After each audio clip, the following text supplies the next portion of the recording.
There is a particular kind of silence that is not really silence at all. It hums, it breathes, it waits.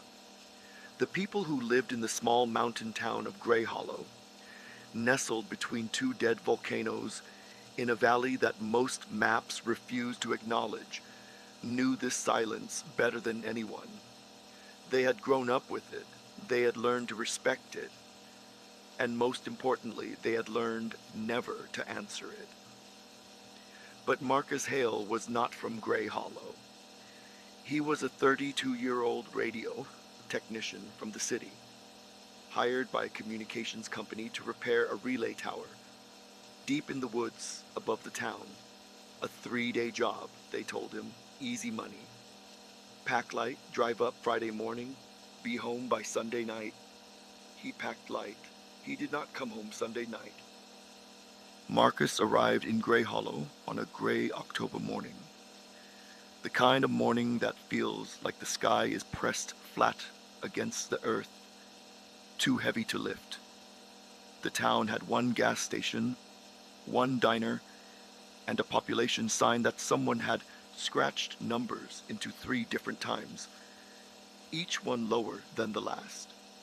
He filled up his truck, grabbed a coffee at the diner, and asked the woman behind the counter, a gaunt, hollow-eyed woman named Lena, for directions to the relay tower on Ashford Ridge.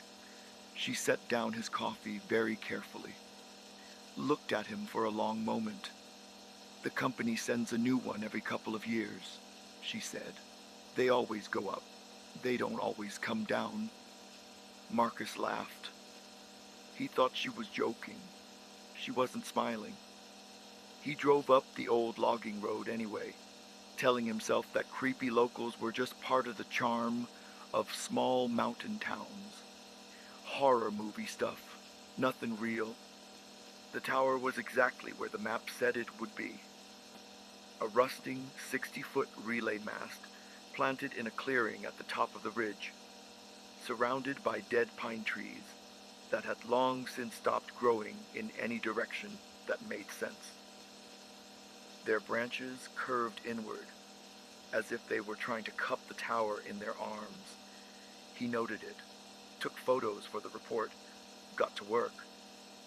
The technical problem was straightforward: a corroded junction box and 2 failed signal boosters. He had the parts. He had the tools.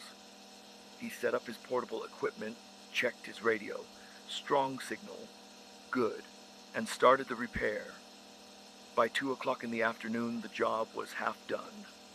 By 4, the sky had gone the color of a bruise. By 5, he heard the first transmission. It came through his equipment, not on the standard communications band he was working on, but on a frequency just below it. A frequency that, technically, no licensed operator was supposed to be broadcasting on. A frequency that, according to his instruments, was producing a signal stronger than anything a consumer transmitter should be capable of generating. It wasn't words at first, just a pattern. A long tone, 2 short tones, long, short, short, repeating, steady as a heartbeat. Marcus frowned, adjusted his receiver, and listened. Then, beneath the tones, buried under the static like something alive under soil, a voice. It was thin and distant, the way voices sound when a recording is played, back at the wrong speed. But the words were clear enough to understand. If you can hear this, do not respond. Do not transmit. Turn off your equipment and leave the ridge before dark. This is not a warning I am allowed to give. Please. Then static, then silence. Marcus sat very still for a moment. Then he keyed his radio and said, "Hello? Who is this? What frequency are you broadcasting on?" He would spend the rest of his short time on Ashford Ridge wishing he had not done that. Nothing answered him that evening. He almost convinced himself the voice had been a hallucination, a trick of fatigue, the altitude, the isolation. He set up his tent in the clearing near the tower, ate a cold meal, and tried to sleep. He couldn't sleep. Around midnight, his equipment powered, back on by itself. He had turned it off. He was certain of it. He remembered pressing the switch, watching the indicator light die. But now the lights were green, the dials were active, and the frequency, that same wrong frequency, was alive again. The tone was gone. Only the voice remained. "You answered," it said. "I was afraid you would." Marcus's mouth went dry. He reached for the radio. "Who are you?" he whispered. "My name doesn't matter. I was a technician like you. I came to this tower 12 years ago. I heard what you're hearing now, and I answered, just like you. And then the tower, it noticed me." "The tower," Marcus repeated. "You're saying the tower is, alive is the wrong word. It doesn't think the way we think. It doesn't want things the way we want things. But it's aware, and it listens. And when it hears a signal it didn't generate." The voice cut out. A burst of static. Then, quieter than before, it traces it back to the source. Marcus looked up at the tower. The tower was 60 feet tall, rusted, inert, except that the array at the top, the wide dish-shaped antenna cluster that had been pointing east when he arrived, was now pointing directly at him. He hadn't touched it. There was no motor sound, no mechanical movement. It had simply turned while he was sleeping.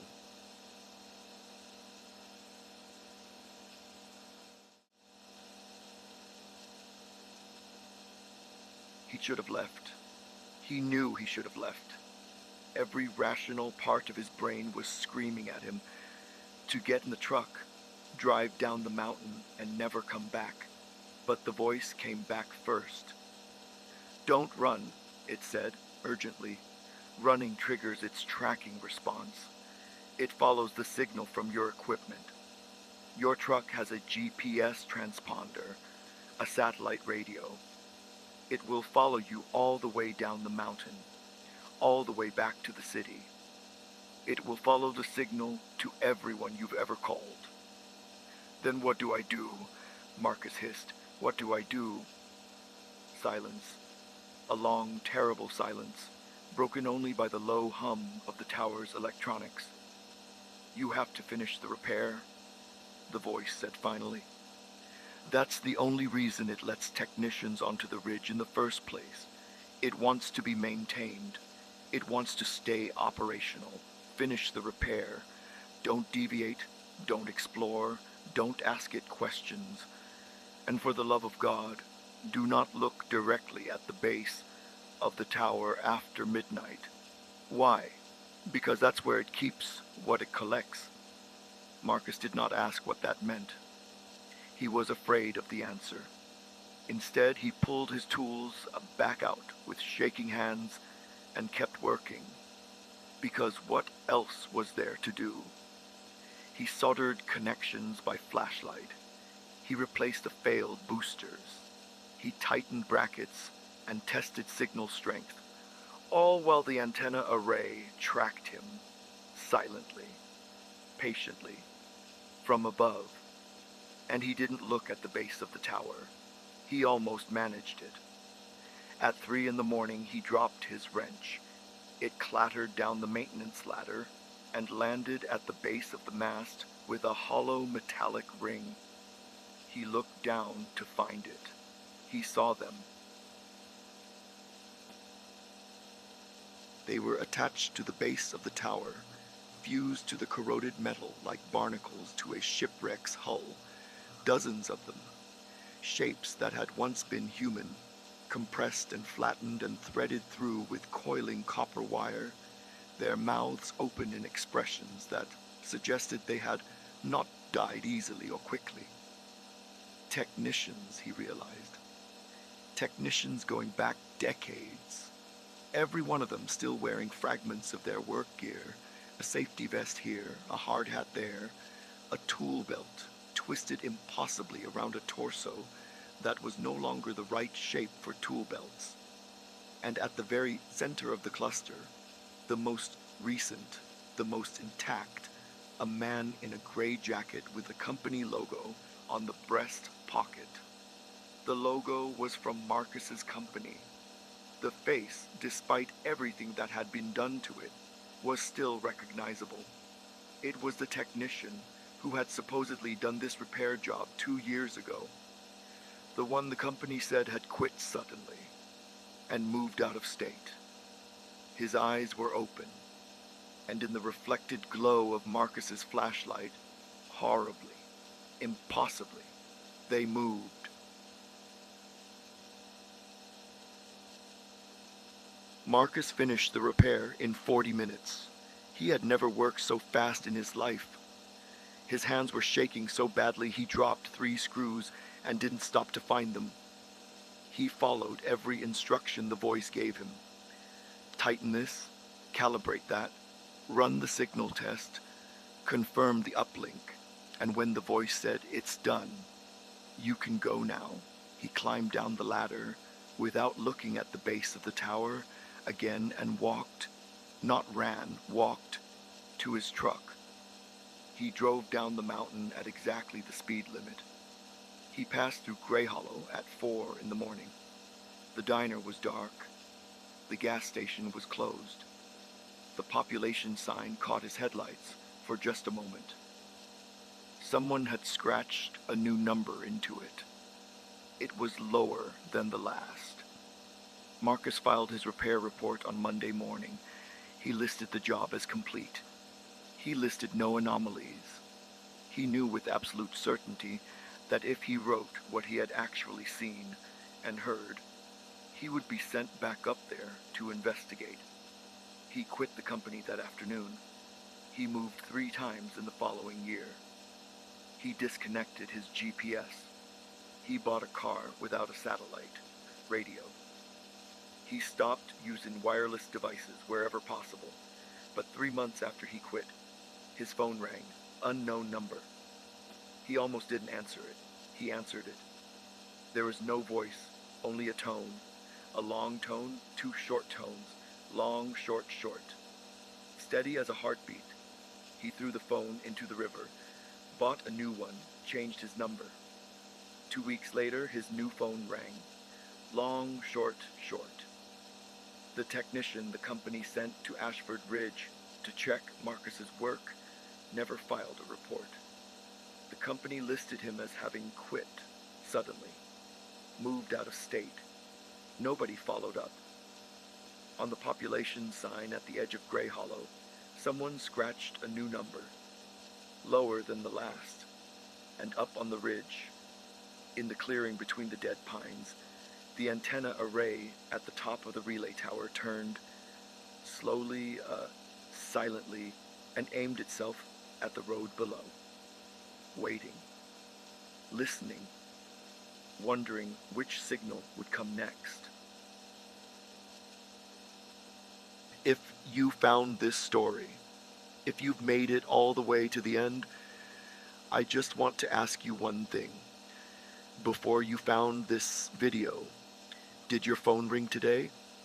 And when you answered it, what did you hear?